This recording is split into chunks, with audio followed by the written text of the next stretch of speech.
बच्चों, आज हम ठोस, द्रव और गैस के बारे में एक गतिविधि क्रियाकलाप के द्वारा जानेंगे। ठीक है, तो देखो बच्चों, हमने पहले तो ये चित्र बना रखी है, इन्हें समझते हैं। ठीक है, अच्छे से। जैसे कि ठोस है, ठीक है, ठोस के जो कण हैं एक दूसरे से आपस में बहुत पास पास स्थित है, एक दूसरे से सटे हुए हैं, है ना। इनके बीच में खाली स्थान या गैप जो है बहुत कम दिख रहा है ना। तो इस खाली स्थान या गैप को क्या कहते हैं? इसे कहते हैं अंतरा अणुक स्थान कहते हैं। ठीक है, ये अंतरा अणुक स्थान जो है वो ठोसों के मध्य अत्यंत कम होता है। ठीक है, इस कारण से अंतरा अणुक आकर्षण बल अधिक हो जाता है। अर्थात इसका मतलब ये है कि जो कण है वह एक अंतरा अणुक आकर्षण बल के द्वारा एक दूसरे से आपस में मजबूती से बंधे होते हैं, है ना। एक दूसरे से आपस में मजबूती से बंधे होते हैं, है ना। और उनके बीच में अंतरा अणुक स्थान कम होता है, जिनके बीच में हवा भी आपस में आर पार आ जा नहीं पाती है। इस कारण से ठोसों का आकार और आयतन दोनों निश्चित होते हैं, है ना, क्योंकि ये अंतरा अणुक आकर्षण बल के कारण इसके कण आपस में एक दूसरे से अच्छे से बंधे रहते हैं। ठीक, तो इसमें मुख्य रूप से जो उसके उदाहरण आते हैं वो कई सारे हैं, जैसे मेज हुई, कुर्सी हुई, है ना, और पत्थर हुआ, टेबल हो गई, है ना, खिड़की, दरवाजे, ये मकान, ये सब ठोस में आते हैं। ठीक है, जैसे कि ये ईंट हो गई, है ना, ये डस्टर हो गया, ये डिब्बा हो गया, ये ग्लास हो गया, ये सब कैसे हैं? ठोस के उदाहरण हैं, क्योंकि इनका आकार भी निश्चित है और इनकी आयतन भी निश्चित है। ठीक, इसके बाद हम आते हैं द्रव पे। अब बच्चों, आप देख रहे हो कि द्रव के जो कण हैं वह ठोसों की तुलना में कुछ दूरी पर स्थित है, अर्थात इनके बीच में अंतरा अणुक स्थान ठोस की तुलना में अधिक होता है। जहां अंतरा अणुक स्थान बढ़ जाएगा वहां अंतरा अणुक आकर्षण बल जो है वो कम हो जाएगा, है ना। तो इसके कण दूर दूर है, जिस कारण से अंतरा अणुक आकर्षण बल कम हो जाता है, और जो इसके कण हैं द्रव के वह स्वतंत्रता पूर्वक, है ना, स्वतंत्रता पूर्वक एक निश्चित सीमा में गति कर पाते हैं।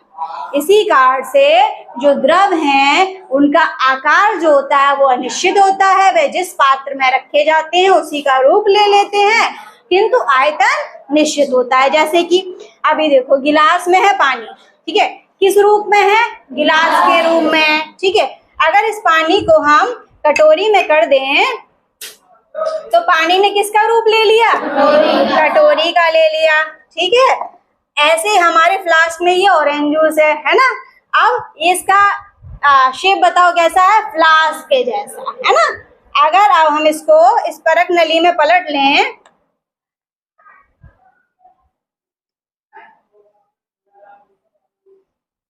तो इसका रूप कैसा हो गया? परख नली के जैसा हो गया, है ना। अगर अब इसको हम इस कटोरी में डाल दें तो अब इसका रूप कैसा हो गया? कटोरी के जैसा। अर्थात जो भी द्रव हैं, जैसे दूध, दही, मट्ठा, है ना, पेट्रोल, डीजल, जो भी द्रव हैं उनका कोई निश्चित आकार नहीं होता, वे जिस पात्र में, जिस बर्तन में भरे जाते हैं उसी का रूप धारण कर लेते हैं। ठीक है, आते हैं गैस पे। ठीक है, अब आप देख रहे होंगे ठोस के कण अत्यंत पास पास थे, द्रव के कुछ दूरी पे थे, और गैस के कण बहुत दूर दूर है, एक दूसरे से काफी दूर है। इनके बीच में जो खाली स्थान है, खाली जगह, अंतरा अणुक स्थान बहुत अधिक है ना। अंतरा अणुक स्थान जब अधिक हो जाएगा तो अंतरा अणुक आकर्षण बल अत्यंत कम हो जाएगा, बिल्कुल नगण्य, है ना, क्योंकि कण बहुत दूर दूर है तो भाई उनके बीच में जो आकर्षण बल है वो उतना काम नहीं करेगा, उतना प्रभावी नहीं होगा। इसी कारण से जो गैस के कण होते हैं वह एकदम से स्वतंत्र हो जाते हैं, उन पे कोई आकर्षण बल नहीं होता। इसी कारण गैसों का आकार और आयतन दोनों अनिश्चित होते हैं, वे जिस पात्र में, जिस बर्तन में भरे जाते हैं उसी का आकार और आयतन ग्रहण कर लेते हैं। जैसे इसमें उदाहरण ये हो जाएगा कि भाई एक तो भाप हुई, जल वाष्प, ठीक है, जो ऊपर को उठती रहती है। दूसरा, हम अगरबत्ती जला दें, उसका धुआं जो है वो किसी भी दिशा में जाएगा, है ना, किसी भी दिशा में जाएगा, उसकी कोई निश्चित दिशा नहीं हो सकती है।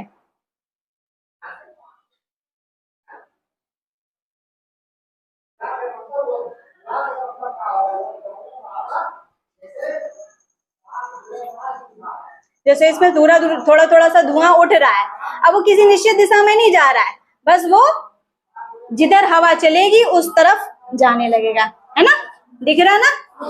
उसकी कोई निश्चित आकार, इसका कोई निश्चित आकार नहीं होगा, है ना, कोई निश्चित जिस तरफ हवा चलेगी उस तरफ ये घूम जाएगा, है ना। इसी प्रकार से जैसे ये बैलून है, इस बैलून का शेप देखो बच्चों इस तरीके का है कुछ, ठीक है। इसमें अगर हवा भरी जाए तो ये इस बैलून का शेप ले लेगी। कोई आ जाए, आओ सुबह सा, इसको फुलाओ।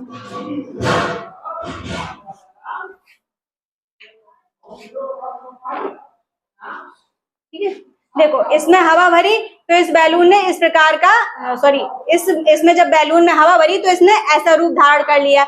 अगर यही हवा किसी और तरीके की है, जैसे हम लोग पॉलीथीन यूज करते हैं उसमें भरे तो वैसा रूप धारण कर लेगी। और बैलून भी कई तरीके के आते हैं, जैसे हार्ट शेप होता तो उसका रूप धारण कर लेता है। कुछ बैलून बच्चों के जो होते हैं वो कैसे आते हैं, लंबे से आते हैं, है ना, लौकी जैसे, तो उसका रूप धारण कर लेती, ठीक है। तो इस प्रकार से गैस का कोई निश्चित आकार और आयतन नहीं होता, वह जिस पात्र में भरे जाते हैं उसी का रूप धारण कर लेते हैं। समझ में आया बच्चों अच्छे से?